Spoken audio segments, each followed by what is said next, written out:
Bonjour à tous et bienvenue dans ce nouvel épisode EDB World. Aujourd'hui, on va parler de deux attractions qui sur le papier n'ont rien en commun, mais qui dans les faits ont un sujet de débat qui là matche pas mal. Bref, c'est parti.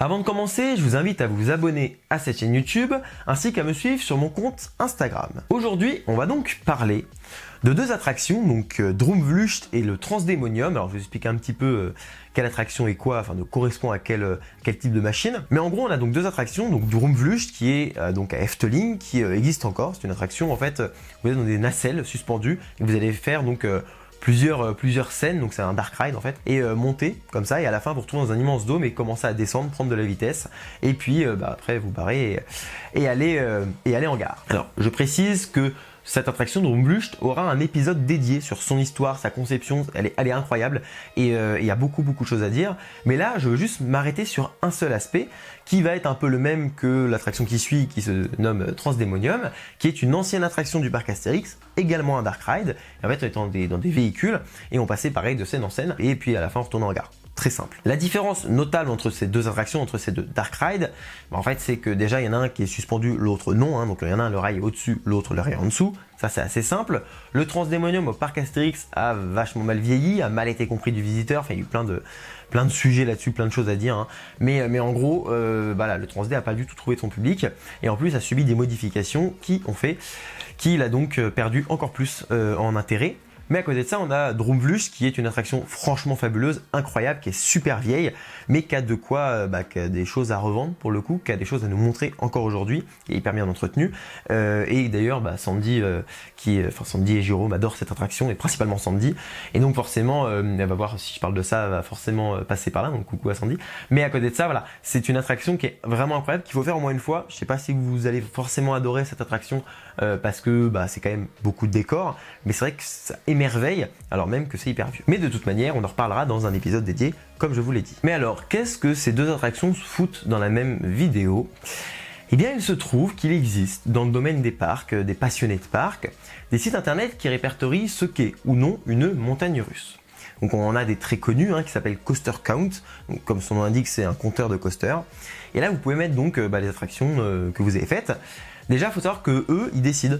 En grossièrement, ils décident quelle attraction est un coaster ou non. Donc par exemple, ils vont dire voilà, on a une machine, celle-là ça va être une montagne russe, celle-là ça va être un water coaster. Et donc on va pouvoir compter les vrais coasters, donc ce qui est une montagne russe simple, ou un peu faire son propre classement avec donc les water coasters, les attractions, en fait c'est une espèce de tyrolienne en dur, et là c'est une sorte d'attraction pareil, mais ça compte pas vraiment comme un coaster, enfin c'est un gros bordel. Mais en gros vous pouvez donc faire un peu votre soupe à vous, mais concrètement, tant que eux ne décident pas qu'une attraction peut être considérée comme un coaster, elle ne l'est pas. Ce qui est déjà très problématique, parce qu'on a principalement un site qui décide de ça. Par exemple, ils vont appeler une attraction un faux water coaster. Voilà. Fuga d'Atlantide à Gardaland, c'est un faux water coaster. Alors quand on appelle quelque chose faux autre, ça veut dire que c'est plus un vrai quelque chose qu'un faux quelque chose, dans la mesure où on n'aurait pas à le spécifier sinon. Donc déjà, tu es en mode très bizarre. Et c'est une histoire de il n'y a pas assez de chute, il n'y a pas assez de virage, il n'y a pas assez de ceci, pas assez de cela. C'est un gros bordel et clairement il n'y a pas de règles pour définir ce qu'est ou non un coaster. Certains ont leurs propres règles, d'autres non. Et c'est vrai que c'est un peu compliqué. Par exemple, une année, Coaster Count a dit vous voyez les disco coasters de chez par-là, donc par exemple le Disco Bellix, donc ceux qui font ça. Ça, c'est un coaster aujourd'hui. À partir d'aujourd'hui, c'est un coaster. Ok ? Donc moi je dis pourquoi pas, on a un véhicule, même s'il est énorme, on a un véhicule qui circule sur une piste, ok. Par contre, le simple U, donc le même modèle d'attraction, sauf que au lieu de faire une bosse, il va juste faire un U comme ça, c'est pas un coaster. Parce que Coaster Count a décidé que c'était pas un coaster. Par contre, RC Racer, donc à Disneyland Paris, à Walt Disney Studio Park plutôt, on a donc un coaster de chez Intamin, qui donc on a un véhicule qui fait juste un U, qui est un coaster. Et à côté, on a Fuga d'Atlantide, qui est un vrai faux water coaster, avec un virage, une chute. Ok. Et puis à côté, on a les Butterfly, qui sont juste un U. Donc en fait, on a juste clairement un U, on a monté avec une vieille corde. C'est un coaster. Alors moi, pour le coup, le Butterfly, je suis totalement d'accord. Depuis que j'en ai fait un, j'ai dit ah ouais, putain, merde, c'est un coaster. Parce que je refusais de les faire en me disant non, c'est pas des coasters. Puis un jour, je dis bon, on s'est laissé tenter, on l'a fait. Je dis ah putain, En fait, c'est vraiment, oui, c'est un coaster, c'est un mini coaster, mais c'en est un. Donc je suis d'accord qu'on le compte. Et il y a plein de choses comme ça. Alors certains diront oui, mais tant que le véhicule n'est pas en roue libre, tant que le véhicule n'est pas ceci, pas cela. Bon, il y a pas mal de variantes. On a pareil une attraction qui est un water coaster. Je vous mets sur le côté. J'en ai déjà parlé dans une autre vidéo de Technical Park, si je dis pas de bêtises, qui est un water coaster. Alors qui ressemble à un flume. Et un flume, c'est en fait une bûche, hein, tout simplement. Selon eux, c'est un coaster parce qu'il va y avoir des bosses hors de l'eau, en fait. Il est toujours dans son tube, sauf qu'il roule, comme beaucoup de flumes, hein, finalement. Et puis, il va avoir un virage, je crois, donc c'est un coaster. Il y a un vrai, enfin, en tout cas, un vrai water coaster. Bordel, en général. Et donc, ça, pourquoi pas, hein, j'ai envie de dire, ok. Par contre, donc on a Chiapas, qui est donc à Fantasyland. Chiapas, on a une chute, pareil, où le véhicule va rouler du début à la fin, va faire un creux, une bosse, et va finir dans l'eau, mais va être freiné par des freins magnétiques comme une montagne russe, mais c'est un flume, parce qu'il n'y a pas de virage. Donc c'est un gros bordel. On a pareil, alors, dans la même catégorie, on a RCDB, donc Roller Coaster Database, qui pendant des années, je vous les ai recommandés, et c'est vrai que de plus en plus, ils commencent un peu à me gonfler sur pas mal d'aspects, mais bref, à côté de ça, il y a un aspect qui me gonfle chez eux, c'est que, encore une fois, c'est eux qui décident, et eux, les attractions, si elles apparaissent pas, c'est que c'est pas un coaster. Donc pareil, eux, ils vont moins décider de ça, c'est-à-dire qu'ils mettent à notre disposition des fiches sur des attractions, ils mettent à notre disposition des caractéristiques sur des attractions. C'est vachement intéressant, même si de plus en plus c'est pas fiable, mais c'est vachement intéressant. On peut quand même se dire, bah, ils mettent ce qu'ils veulent dessus, donc c'est pas grave, c'est pas forcément ce qui définit ou non un coaster. Mais c'est vrai que déjà, ça oriente. S'il y a une attraction que vous faites qui n'est pas sur ce site-là, vous dites, bah c'est pas un coaster. Donc ça c'est problématique. Sachez que d'ailleurs, ils ne renseignent pas les attractions foraines qui vont circuler avec un forain. Mais c'est vrai que c'est compliqué de répertorier les coasters forains, donc je peux comprendre aussi. Là, je vais quand même mettre un peu d'eau dans mon vin. Mais aujourd'hui, quand on va voir par exemple, je vais expliquer, petite parenthèse, je vais expliquer pourquoi aujourd'hui RCDB me saoule. Parce que en fait, quand on va sur leur site et qu'on tape Tonnerre de Zeus, on a Tonnerre de Zeus nouvelle version donc, qui apparaît. Et en fait, l'ancienne version n'apparaît pas parce qu'en fait, l'ancienne version est mélangée avec la nouvelle, donc les caractéristiques ont changé. Et donc on ne sait pas les caractéristiques correspondent à quoi. Il y a un descriptif en dessous qui dit que ça a été refait sur plusieurs saisons, machin, c'est un gros bordel. Moi, j'ai essayé de discuter avec eux. Ils m'ont dit non, on fera pas comme si c'est une nouvelle attraction. Très bien. Mais je leur dis au pire, séparer en deux la fiche. Une fiche ancienne version, nouvelle version. Si c'est pour vous la même attraction. Ils m'ont dit non, donc du coup, bah tant pis. Et c'est con parce que du coup, on s'y perd complètement, on voit les photos, on comprend pas. Et moi qui fais beaucoup de recherches sur les parcs, c'est vrai qu'à chaque fois, je suis en mode, mais en fait, quand je vois ça, je me dis, en fait, des fois, je dois tomber sur des trucs et pas m'en rendre compte, dire des conneries dans les vidéos. Parce que si je vais pas au fond des recherches, et bon, en général, c'est ce que je fais, mais et ben du coup, je peux pas tomber sur ce genre de conneries. Donc c'est un peu dommage parce que du coup, on s'y perd et de plus en plus, ça devient indigeste en fait leur site. Et c'est pour ça que vous verrez en vidéo, maintenant en description de vidéo, je mets en avant Captain Coaster, un site sur lequel vous allez pouvoir retrouver des notes, car en fait pour mettre que vous avez fait ou non une attraction, il faut mettre une note en même temps. Donc c'est une bonne idée parce que ça force les gens à mettre des notes. Moi c'est quelque chose que j'ai beaucoup de mal à faire, donc j'ai fait que sur quelques attractions, c'est très compliqué. Mais par exemple vous pouvez créer des tops là-bas, c'est-à-dire que vous pouvez mettre toutes les attractions que vous avez faites et faire un top avec ces attractions là, donc c'est pratique. Moi mon top il se trouve là-bas parce que c'est là, c'est l'endroit le plus simple où je sais qu'il est sauvegardé. Donc pareil, petite chose, puis surtout pour voir les notes des attractions, les avis qu'ont les gens sur certaines attractions. Imaginons vous êtes dans un parc, il y a je sais pas moi 10 montagnes russes à faire et vous voyez que vous n'allez pas toutes pouvoir les faire, vous regardez sur le site lesquelles sont les mieux notés. C'est pas le mieux à faire parce que on peut passer à côté de certaines attractions qui sont quand même intéressantes à faire au moins une fois, mais qui n'ont pas forcément les meilleures notes. Mais à côté de ça, c'est vrai que ça peut sur une journée vous permettre de faire au moins les meilleures attractions. Donc c'est une petite parenthèse aussi. Mais à côté de ça, donc on a ce site là que je vous recommande totalement et qui m'attend d'ailleurs en description, hein, donc à la place de RCDB, Roller Coaster Database. Et puis on a Coaster Riden qui est là un site créé par mes amis de Coaster Rider. Et pareil, un super site, là ça ressemble un peu à Coaster Count dans le principe. Et ce qui est vachement cool, c'est qu'en plus lui il s'amuse à rajouter plein d'autres trucs, genre Astérix, vous avez plein d'attractions qui sont des attractions qui sont pas forcément des coasters, mais si vous voulez les compter aussi, vous pouvez. En fait, c'est en plus. Voilà, moi j'utilise Coaster Count. Donc là-dessus, je fais mon comptage de coasters précis, donc pour être sûr du nombre. Coaster Riden, je compte aussi, mais il y a souvent un ou deux coasters d'écart, donc c'est un peu bizarre. Mais là-dessus aussi, je compte, mais surtout, je compte le nombre d'attractions que je fais à l'année. Et c'est là que c'est génial, c'est que si à chaque fois que vous sortez une montagne russe, vous mettez que vous l'avez faite, et à la fin de l'année, vous avez un récap, toute l'année, mais en tout cas, c'est mieux de le regarder à la fin de l'année. Vous avez un récap où vous voyez combien de temps vous avez passé sur une montagne russe, enfin combien de kilomètres vous avez parcouru, combien d'inversions, et c'est incroyable. Vraiment, moi je vois parcouru 200, 300 km sur une attraction, enfin sur tous les coasters que j'ai fait, en un an, je me dis mais c'est complètement dingue. Et au niveau des statistiques, si vous aimez les statistiques comme moi, c'est incroyable à faire. Donc moi je fais ça, donc c'est en complément. Et puis sur Captain Coaster, et ben là je fais mon top, je vérifie donc les avis dessus et tout. Donc voilà, c'est très complémentaire, j'utilise les trois, RCDB aussi, forcément. Bon là on peut pas mettre qu'on a fait une attraction ou non, mais pour avoir les fiches, même si encore aujourd'hui je me méfie beaucoup. Hein. Je vois des fois des grosses conneries dessus, donc malheureusement je suis un peu obligé de me méfier. Bon, où est-ce que tout ça nous mène? Parce que sinon on va pas rester une demi-heure sur toutes ces choses-là. Et ben en fait il s'avère qu'il y a deux attractions, donc Dromblust et Transdemonium, qui ne sont pas considérés comme des coasters. Là vous allez me dire, on s'en fout, ça arrive, il y a plein d'attractions qui ne sont pas considérées comme des coasters. Oui mais là non. Là ce sont deux coasters. Alors pourquoi? On va commencer par Transdemonium. Il faut savoir que le Transdemonium, au début de sa vie, avait une pointe à 25 km/h. En fait, vous faisiez le parcours, vous partez de la gare avec une marionnette qui parlait, qui chantait et tout. Vous partiez, vous avez tout plein d'animations, vous voyez encore la marionnette évoluer, son histoire, etc. Et puis à la fin, vous arriviez donc dans une gare qui est en fait la même gare que celle où vous avez embarqué. En tout cas, en apparence, car en fait c'était une réplique et il n'y avait plus personne, tout était vide.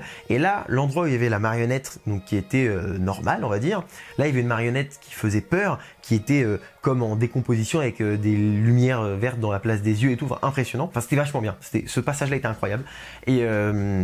Et puis l'attraction accélérée, parce que je crois qu'il disait, le personnage disait et tout est fini, et boum, en fait on partait, on avait une propulsion à 25 km/h et on faisait une chute. Et véridique, hein, c'est mon premier airtime. Toute ma vie, c'est le premier airtime que j'ai eu.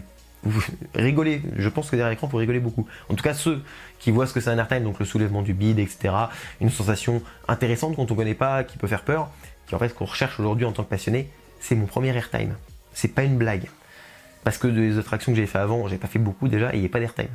Et donc vraiment, le truc démarrait à 25 km/h, on avait une vraie chute derrière, là on était freiné, ça durait quelques secondes, mais c'était génial. Pour un môme, c'était génial. Puis après, pour les soucis de mécanique, ils ont dû rabaisser la vitesse d'attraction, mais là c'était devenu une merde pas possible, parce que le coaster accélérait plus, c'était une merde pas croyable. Donc ce principe-là, déjà, devrait prouver que c'est un coaster, parce qu'on a une accélération, on a un coaster qui va avancer, etc. Bon. Certains me diront oui, mais non, parce que comment il avance? Alors il avance, en fait, c'est une crémaillère, donc on a en fait une succession de petits crans sur la voie, et puis on a une roue dans le train, parce que oui, c'est alimenté par un moteur, par un rail électrique, puis ça alimente un moteur. Le moteur va tourner sur un rail écranté et va avancer comme ça. Donc là, on me dira, ah, est-ce que ça c'est considéré comme un coaster? Alors oui, il y a les Powerhead coasters qui ont donc cette alimentation et qui en fait vont faire tourner une roue. Alors c'est pas cranté, c'est une roue en caoutchouc qui va rouler sur le rail. Sauf que, qu'est-ce qui fonctionne avec une crémaillère de la même manière, avec un moteur et qui fait un bruit infernal et qui est une merde? Desmo Race à Mirabilandia. Et oui, je vous en ai parlé dans la vidéo de Mirabilandia, disponible en fiche, mais cette attraction de l'enfer qui est une merde technologique incroyable, vraiment, ceux qui ont inventé ça, je sais pas comment ils ont pu se dire que ça allait fonctionner. Le Transdemonium fonctionne comme Desmo Race, donc on a, encore une fois je le répète, d'écran, un moteur alimenté par un rail et ce moteur qui tourne sur l'écran. Plus on va vite, plus l'écran ils vont se faire défoncer la gueule. Sur Desmo Race, l'écran, wow, ça vole, c'est royal, ça se déglingue largement. Et donc sur le Transdemonium, c'était quand même moins, hein, parce qu'on avait des véhicules plus légers, on avait une puissance beaucoup plus faible, on allait qu'à 25 km/h pendant un court instant, mais même ça abîmait les trains et ça abîmait la voie. Et donc, on a un système, là on a deux problèmes dans cette vidéo. La première, c'est que des gens ont pu inventer Desmo Race, et ça c'est pas croyable. Et la deuxième, c'est que Desmo Race soit considéré comme un coaster, et pas le Transd, alors que le système, quand je vous dis que c'est le même, c'est qu'il y a des variantes évidemment, le système qui va diriger le moteur, etc. est différent, mais le principe est exactement le même sur Desmo Race et le Transdemonium, mais le Transdemonium n'a jamais été considéré comme un coaster, et ne le sera jamais, enfin en tout cas pour l'instant ne l'est pas. Et ça c'est un gros problème déjà. Je vais dire gros problème, je vais quand même nuancer mes propos, on parle d'un sujet léger, c'est coaster, c'est notre passion, donc forcément c'est un gros problème, mais à juger avec nos problèmes à nous, c'est pas grave. C'est un gros problème dans la passion, mais c'est vraiment pas grave en soi. Mais voilà, je tiens à préciser que c'est quand même totalement ridicule. Mais sur le principe c'est débile, parce qu'en fait pourquoi celui-là ne devrait pas être considéré comme un coaster, alors que c'en est clairement un. Donc ça c'est une première chose, aujourd'hui il est fermé. Deuxième problème, Dromblust. Dromblust, et en fait c'est une roue donc, qui va tourner sur le rail et qui va faire avancer le véhicule. Comme n'importe quel Powerhead coaster, comme en gros les coasters qui sont alimentés par un rail. Ça c'est une première chose. En plus il est inversé, comme Arthur à Europa Park. Parce que oui, du coup je vais prendre des comparaisons. Arthur Europa Park, c'est le même principe. Alors ça va plus vite Arthur, c'est plus technologique hein, carrément, mais sur le principe c'est pareil. Je crois que Drôme Blucht est ouvert en 93, donc forcément c'est niveau techno, on est quand même sur des choses bien différentes. Mais sur le principe de fonctionnement, on a un véhicule qui est inversé avec des nacelles qui peuvent tourner de gauche à droite pour s'orienter plus ou moins vers un décor. On a donc un moteur qui va faire avancer le véhicule, qui se trouve en l'air, donc au niveau du rail, qui est alimenté par le rail. Bref, c'est la même chose. Et Drôme Blucht n'est pas considéré comme un coaster. Certains diront, oui, mais pour être considéré comme un coaster, il faut donc comme Desmo Race, comme Arthur, avoir une accélération, que le véhicule parte, etc. En mode presque que le véhicule soit autonome en fait, que le véhicule il ait son inertie propre. Ok, qu'il soit lâché quelque part. Et bien sachez que Drôme Blucht c'est le cas, hein. Parce qu'en fait quand on arrive tout en haut de Drôme Blucht, donc ça monte super haut cette connerie, il y a une quinzaine, vingtaine de mètres, je sais pas. Et arrivant en haut, en fait, on va commencer à tourner dans un dôme. Et là, clairement, le véhicule, il prend la vitesse, il atteint, je crois, les 20 km/h. Et c'est impressionnant parce qu'on sent qu'on glisse, on est comme sur un coaster. Et à ce moment-là, on est en mode, bah, c'est un coaster. Donc l'autre jour, quand on est à Efteling, on a eu cette discussion avec Jérôme, etc., Goutrou, toute la clique. Et j'ai dit, mais c'est pas possible, c'est une montagne russe ce truc, c'en est une. Et on a vérifié toute la techno, avec Jérôme, on posait des questions comme ça, on était sur le côté, on était en mode bon qu'est-ce que c'est, ok il y a ça et tout. Et à chaque fois je regardais comment ça fonctionnait, on a eu un arrêt à un moment, donc je prends une super photo que je mets sur le côté, on voit le système de fonctionnement. Et donc clairement c'est un coaster, point. Et ça c'est pas considéré comme ça. Mais à côté de ça, bah, c'est dommage que des sites comme CoasterCoin, comme RCDB décident pour les autres, parce que c'est un peu la référence de qu'est-ce qu'un coaster, qu'est-ce qu'il n'en est pas un. Après, on peut toujours faire son top soi-même, hein, c'est pas grave. Mais c'est vrai que dans l'imaginaire collectif, bah, c'est dommage. Ça peut paraître très bête hein, de se dire, mais qu'est-ce qu'on s'en fout que ce soit considéré ou non comme un coaster. Mais ça a une importance parce que en fait, ça définit une attraction. Étant fan de coasters, de montagnes russes, je vais principalement regarder le nombre de coasters qu'ils ont. C'est très propre à notre passion, c'est sûr. C'est encore une fois pas grave du tout, mais c'est quelque chose que je trouve très con parce que je me dis, quitte à faire donc un classement des coasters, lesquels on a préféré, combien on en a fait, etc. Et ben autant le faire bien. C'est bête, hein, mais autant faire les choses bien. C'est juste ça. Après, je sais pas si le fait que ce soit des coasters et des parcs qui se trouvent donc en Europe, ce soit un problème parce que justement ces pages-là sont gérées à l'autre bout du monde. Après, elles ont plein de requêtes aussi, je les blâme pas. Que elles font un travail formidable. CoasterCoin, c'est quand même un travail formidable. RCDB, c'est un travail formidable qui est fait derrière. Donc c'est très bien ce qu'ils font. C'est beaucoup de taf. Je vais pas juste critiquer pour critiquer, mais c'est vrai que je trouve ça dommage de pas aller des fois au bout, comme de pas séparer la fiche de teneur de deux, entre autres parce que c'est pareil pour plein d'autres machines, de pas étudier certaines choses. Ils ont beaucoup de demandes aussi parce que forcément c'est la référence, donc dans le monde entier les gens qui leur envoient des messages pour telle ou telle chose, donc pareil c'est hyper casse-couille, je peux l'entendre, mais c'est vrai qu'ils sont un peu fermés sur le sujet et c'est dommage parce que bah, ces attractions-là méritent en fait, comme beaucoup d'autres, de figurer parmi les coasters. Et puis c'est une question de logique. Point. Si on définit ou non une attraction, l'autre faut que ce soit pareil. Donc c'est vrai que c'est un truc que je voulais un peu soulever. Je sais pas si vraiment ça nécessitait un gros épisode pour juste dire que ce qui définit ou non un coaster, c'est un gros bordel. On a déjà plus ou moins parlé dans les water coasters, qui est donc dispo en fiche et en description. Là, on en avait parlé là-dessus, que c'était déjà un gros bordel de qu'est-ce qui définissait ou non une machine des types coaster, water coaster, ou simplement attraction aquatique. Bah là c'est encore pire avec les coasters parce que c'est un peu au petit bonheur la chance, au plaisir de chacun de choisir. Je trouvais ça important de faire une vidéo dessus, ça fait longtemps que je veux en parler, de me dire qu'est-ce qui définit ou non un coaster. Aujourd'hui j'ai pas la réponse. À côté de ça, je me fie toujours à ces sites-là, mais je garde dans un coin de la tête 2-3 attractions qui devraient figurer, comme le Transdemonium et comme donc Drôme Blucht à Efteling et puis le premier à Astérix. Dites-moi en commentaire selon vous, qu'est-ce qui est considéré comme un coaster? Est-ce que j'ai raison d'avoir cet avis-là? Est-ce que je suis complètement teubé? Et est-ce que ces deux attractions ne doivent pas figurer comme des coasters? Dites-moi, puis on en débattra. Je pense que ça va être vachement intéressant de débattre là-dedans. Et si vous découvrez plus ou moins cet univers de compter les coasters, etc. Bienvenue. On a un gros bête au casque, mais bienvenue. Et puis n'hésitez pas à aller voir les sites que j'ai cités, qui sont en description, qui du coup pourront vous éclaircir un peu là-dessus et peut-être être le début de votre comptage de coasters pour avoir des stats vraiment sympas. Bref, ceci étant dit, je vous remercie d'avoir suivi la vidéo jusqu'au bout. Je vous dis à bientôt pour un prochain épisode, soit en DB World, soit une vidéo dans un parc. D'ici là, soyez enthousiastes. Salut!